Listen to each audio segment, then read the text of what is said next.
माँ सुनो ना। हाँ बोल बेटा, क्या हुआ?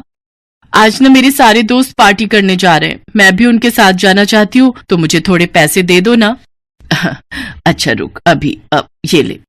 ये क्या माँ, बस 100 रुपए? इनमें क्या होगा? माँ मैं किसी मेले में नहीं जा रही हूँ, एक बढ़िया से रेस्टोरेंट में पार्टी कर रहे हैं हम सब। इतने पैसे तो वहां का वेटर टिप में ले जाता है।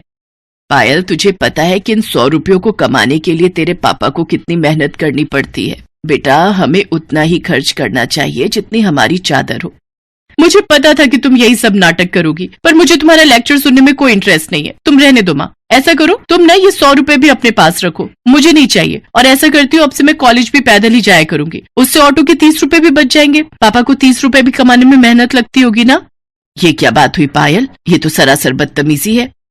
ज्योति अपनी बात पूरी कर पाती उससे पहले ही पायल पैर पटकते हुए वहां से चली गई। ये कहानी इसी लड़की पायल और उसकी माँ ज्योति की है। ज्योति के पति का नाम अजय था और उन दोनों की इकलौती बेटी थी पायल। अजय एक कार मैकेनिक था। ज्योति और अजय में अच्छी बनती थी, लेकिन इनकी बेटी पायल, उसके मिजाज जरा अलग थे। उस दिन अपनी माँ से नाराज होकर जब वो अपने कॉलेज पैदल ही जाने लगी, तभी रास्ते में उसके पास एक बड़ी सी गाड़ी आकर रुकी।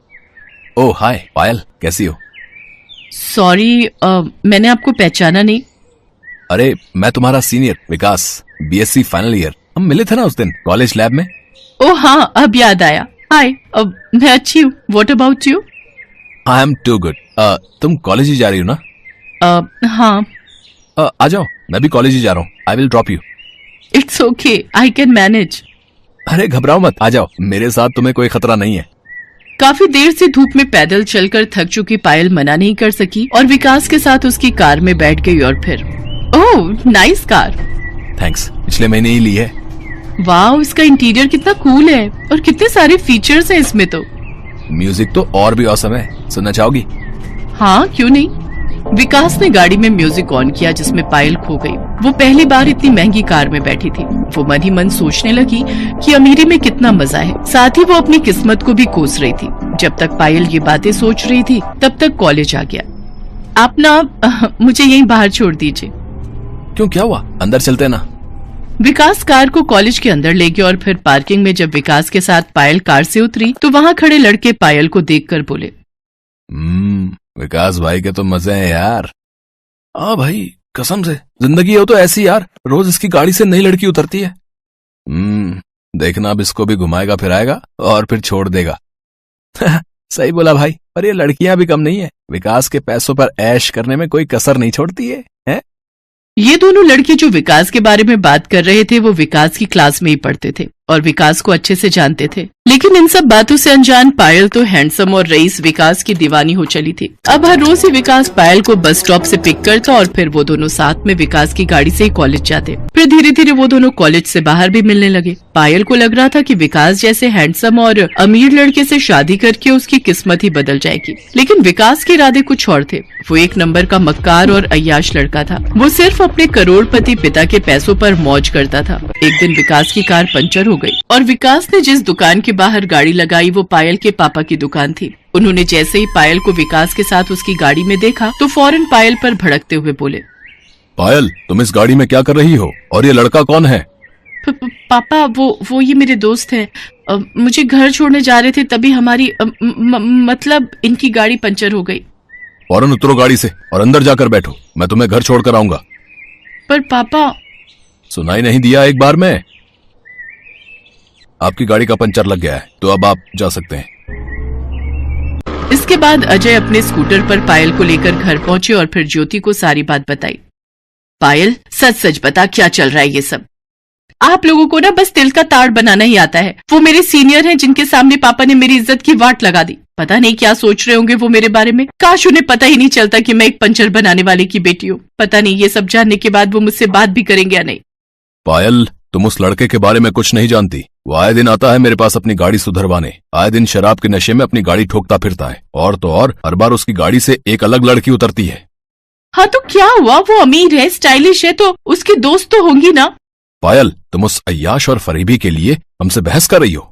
पापा हर पैसे वाला अय्याश नहीं होता, विकास ऐसे नहीं है। मैं उनसे बहुत प्यार करती हूँ और मुझे पूरा विश्वास है कि उनके दिल में भी मेरे लिए ऐसी ही फीलिंग है। आपको पता है इस दुनिया में अच्छे लड़के कितनी मुश्किल से मिलते हैं। वो इतने पैसे वाले हैं कि उनसे शादी करके मेरी जिंदगी सुधर सकती है, और मेरी ही क्यों, उनके पास इतनी दौलत है कि उनकी बीवी बनने के बाद मैं आपको भी इस नर्क से निकाल सकती हूँ। सही कहा तूने, इस दुनिया में अच्छे लड़के बड़ी मुश्किल से मिलते हैं। हाँ, और ये भी सच है कि हर पैसे वाला अय्याश और फरेबी नहीं होता। कुछ लोग सच्चे प्यार के लिए अपना घर बार, पैसे, दौलत सब कुछ छोड़ देते हैं। ऐसा प्यार और ऐसी जिंदगी किस काम की जिसमें पैसा और ऐशो आराम ना हो। मैंने बचपन से गरीबी देखी है। ये मत करो, वहां मत जाओ क्योंकि पैसे नहीं है। उफ, अब बस, मैं अब और ये नरक जैसी जिंदगी नहीं जी सकती। चुप हो जा पायल, तू जिसे नरक बता रही है वो मेरे लिए स्वर्ग से भी बढ़कर है, समझी? तो आपको ही मुबारक हो ये स्वर्ग। मेरे लिए तो ऐसे जीने से बेहतर है मर जाना। और मम्मी, आप तो बस रहने दो। आप क्या जानो कि आखिर पैसे की ताकत क्या होती है। आप खुद तो गरीबी में ही पैदा हुई, गरीब से ही शादी की और अब गरीबी में ही मर जाना चाहती हो। पायल की ये बदतमीजी उसके पापा अजय से बर्दाश्त नहीं हुई और उन्होंने आगे बढ़कर पायल के गाल पर एक जोरदार तमाचा जड़ दिया और फिर उसे जबरदस्ती अपने साथ लेकर घर से बाहर गए। कुछ ही देर में उनका स्कूटर एक आलीशान बंगले के बाहर आकर रुका। पापा, ये कहाँ लेकर आए हैं मुझे और क्यों? तुझे दिखाने की तू अपनी जिस मम्मी को बेइज्जत कर रही थी कुछ देर पहले, आखिर उसकी असली औकात क्या है। अजय को देखते ही उस बंगले के बाहर खड़े गार्ड ने उसे सलाम किया। फिर अजय पायल को लेकर अंदर गया। वो बंगला बहुत ही बड़ा था और वहाँ लाइन से कई लग्जरी गाड़ियां खड़ी थी। तभी वहाँ एक रौबदार बुजुर्ग आए। अजय ने उनके पैर छुए और फिर, पिताजी, आपने सच ही कहा था। मैं आज वाकई अपनी गरीबी से हार गया और मुझे मेरी इस हार का एहसास कराने वाली मेरी खुद की बेटी है। आपने ठीक ही कहा था कि मैं चाहे जो कर लूं, लेकिन एक दिन हार मानकर आपकी चौखट पर जरूर आऊंगा। तो लीजिए, मैं आ गया पिताजी।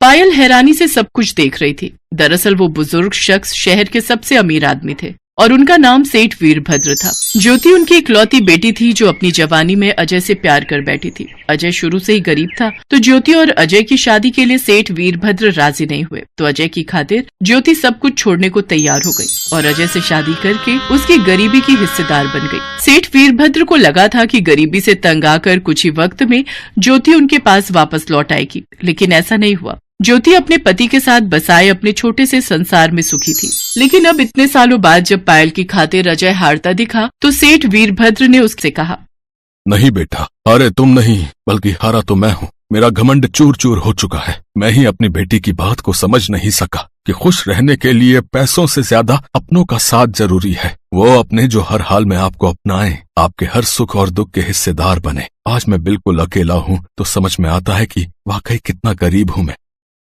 इतना कहकर सेठ वीरभद्र फूट फूट कर रोने लगे। अजय ने उन्हें संभाला और ये सब देखकर पायल की आंखें भी खुल गईं। उसे समझ आ गया था कि वो असल में एक अमीर माँ की गरीब बेटी थी जो अपनी ही माँ के संस्कारों को नहीं समझ सकी और अब तक सिर्फ पैसों के पीछे ही भाग रही थी, जिन्हें उसकी माँ ने सालों पहले अपने सच्चे प्यार के लिए ठुकरा दिया।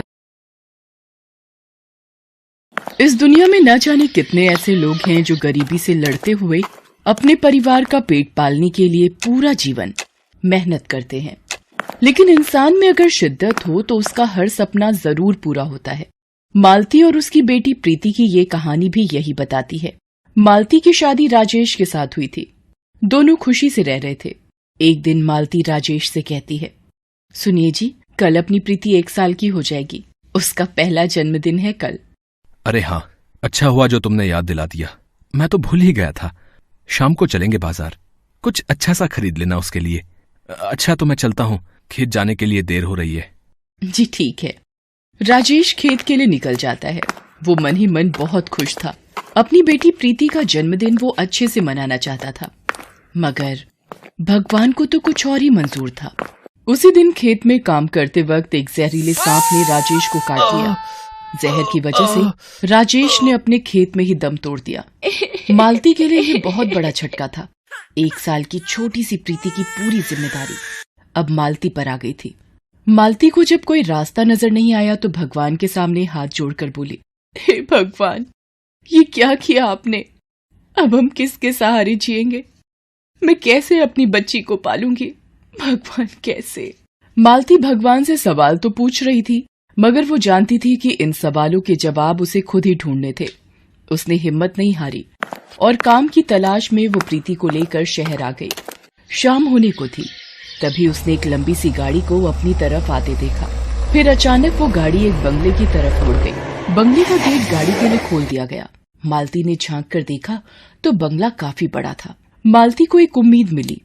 काम और आसरे की उम्मीद लिए मालती गाड़ी के पीछे पीछे बंगले के अंदर चल दी। उसने देखा कि गाड़ी से पहले एक पुलिस का जवान उतरा। फिर उसने कार के पीछे का दरवाजा खोला तो उसमें से एक रौबदार महिला उतरी। तभी पुलिस के जवान की नजर मालती पर पड़ गई। उसने गुस्से से पूछा, ए, कौन है तू? कहाँ घुसी चली आ रही है? जवान की डांट सुनकर मालती घबरा गई और वो वापस जाने लगी। तभी उस महिला ने मालती को आवाज लगाई और कहा, सुनो, रुको, इधर आओ, क्या नाम है तुम्हारा? जी, मैं मेरा नाम मालती है। मैं तो बस कुछ काम ढूंढ रही थी। आपके बंगले में नौकरी मिल सकती है जी? हाँ, क्यों नहीं। मैं कल ही इस बंगले में शिफ्ट हुई हूँ तो घर का काम करने के लिए कोई तो चाहिए होगा। आओ, मेरे साथ आओ। वैसे मेरा नाम सुहासिनी है। सुहासिनी ने पुलिस के जवान से सर्वेंट क्वार्टर का ताला खोलने के लिए कहा और फिर मालती से कहा, ठीक है मालती, तुम यहाँ रह सकती हो, लेकिन रुको, ये प्यारी सी गुड़िया कौन है तुम्हारी गोद में? क्या नाम है इसका? जी, ये मेरी बेटी है, प्रीति। ओले मेरी गुड़िया, आप तो बड़े प्याले हो। सुहासिनी का इतना अच्छा बर्ताव देखकर मालती की आंखें भर आई। उसने सुहासिनी से कहा, मेम साहब, भगवान करे आप और बड़ी अफसर हो जाओ। मालती की बात सुनकर सुहासिनी मुस्कुराई। पास ही खड़ा जवान जोर से हंसने लगा और मालती से बोला, बड़ी अफसर मतलब? मैडम इस जिले की कलेक्टर हैं, IAS सुहासिनी पांडे। उनसे बड़ा कोई नहीं यहाँ। जवान की बात सुनकर मालती दंग रह गई। कलेक्टर होने के बावजूद इतनी सादगी, घमंड का नामो निशान नहीं था सुहासिनी में। अब तो मालती के दिल में सुहासिनी के लिए इज्जत और बढ़ गई। धीरे धीरे वक्त बीतता गया। मालती सुहासिनी के बंगले का पूरा ख्याल रखती, घर का सारा काम करती और साथ ही वो अपनी बेटी प्रीति का भी अच्छे से ख्याल रख पा रही थी। सुहासिनी भी मालती के काम से बहुत खुश थी। एक दिन जब सुहासिनी प्रीति के साथ खेल रही थी, तब मालती ने बड़ी हिम्मत करके उससे पूछा, मेम साहब, एक बात पूछूं, आपने अब तक शादी क्यों नहीं की? हाँ, मैंने जिससे शादी करनी चाहिए वो किसी और का हो गया, तो बस अब ऐसे ही जिंदगी गुजार रही हूँ लेकिन खुश हूँ। आंखों में नमी लिए सुहासिनी हल्का सा मुस्कुराई और वहां से चली गई। मालती ने तय किया कि वो दोबारा कभी इस बारे में सुहासिनी से बात नहीं करेगी और उसका दिल नहीं दुखाएगी। एक दिन सुहासिनी जब ऑफिस से लौटी तो उसके हाथ में कुछ खिलौने और पेंसिल कॉपी थी। सुहासिनी ने आवाज लगाई, अरे प्रीति, कहाँ है मेरी गुड़िया? देखो तो आंटी आपके लिए क्या लाई हैं। सुहासिनी प्रीति से बहुत प्यार करने लगी थी। प्रीति भी सुहासिनी की आवाज सुनते ही सब कुछ छोड़कर उसकी तरफ भागी चली आई। प्रीति नए खिलौनों और पेंसिल कॉपी को देखकर बहुत खुश हुई। सुहासिनी ने देखा कि प्रीति ने सारे खिलौने एक तरफ रख दिए और पेंसिल पकड़कर कॉपी में आड़ी तिरछी लाइन बनाने लगी।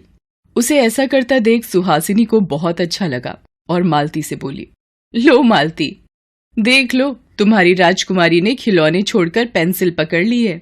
मालती, तुम बिल्कुल परेशान मत होना। मैं वादा करती हूँ कि प्रीति जहाँ चाहेगी और जब तक चाहेगी मैं पढ़ाऊंगी इसे। इसकी पढ़ाई लिखाई की सारी जिम्मेदारी मेरी। ये कहकर सुहासिनी वहां से चली गई और मालती उसे कुछ कह ही नहीं पाई। उसके लिए तो सुहासिनी भगवान का रूप लेकर आई थी। धीरे धीरे वक्त गुजरता गया और प्रीति बड़ी होने लगी। सुहासिनी उसकी पढ़ाई का सारा खर्च उठा रही थी। इसके अलावा जब भी उसे वक्त मिलता वो खुद भी उसे पढ़ाती। देखते ही देखते प्रीति ने पहले 12वीं में टॉप किया और फिर कॉलेज में भी। लेकिन उस दिन की बात ही कुछ अलग थी।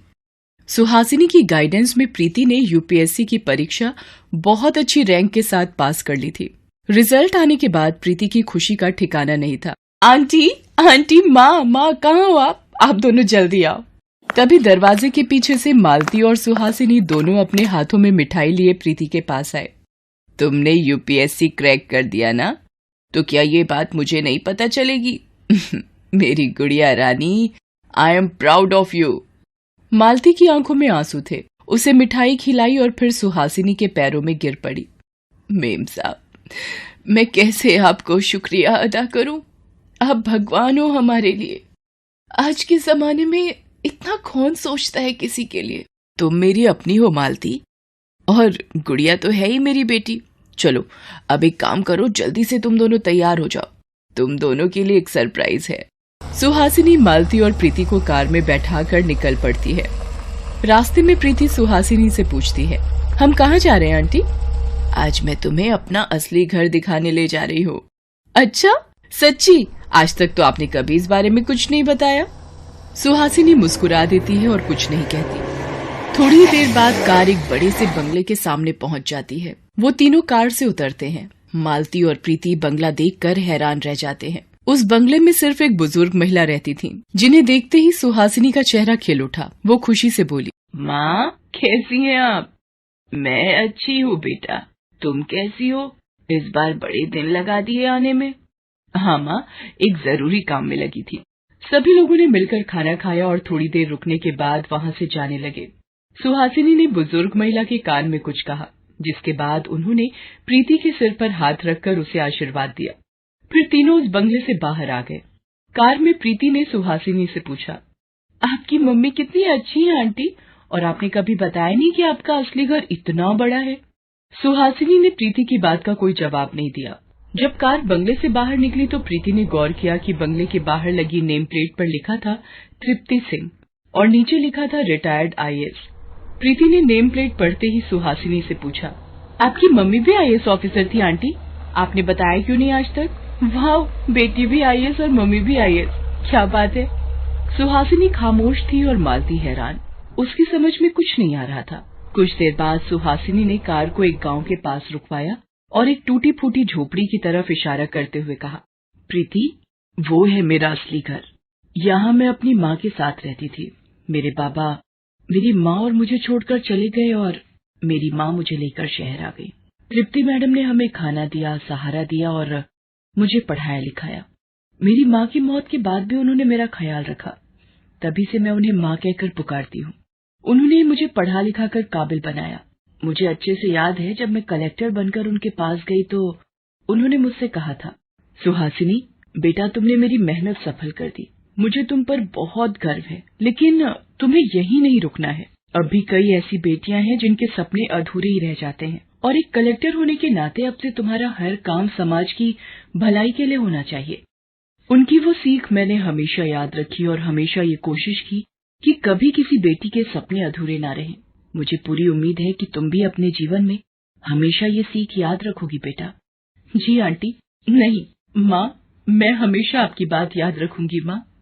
मालती और प्रीति की आंखों में आंसू थे और मन में सुहासिनी के लिए बहुत इज्जत। तो वहीं सुहासिनी के चेहरे पर सुकून था, मानो एक बहुत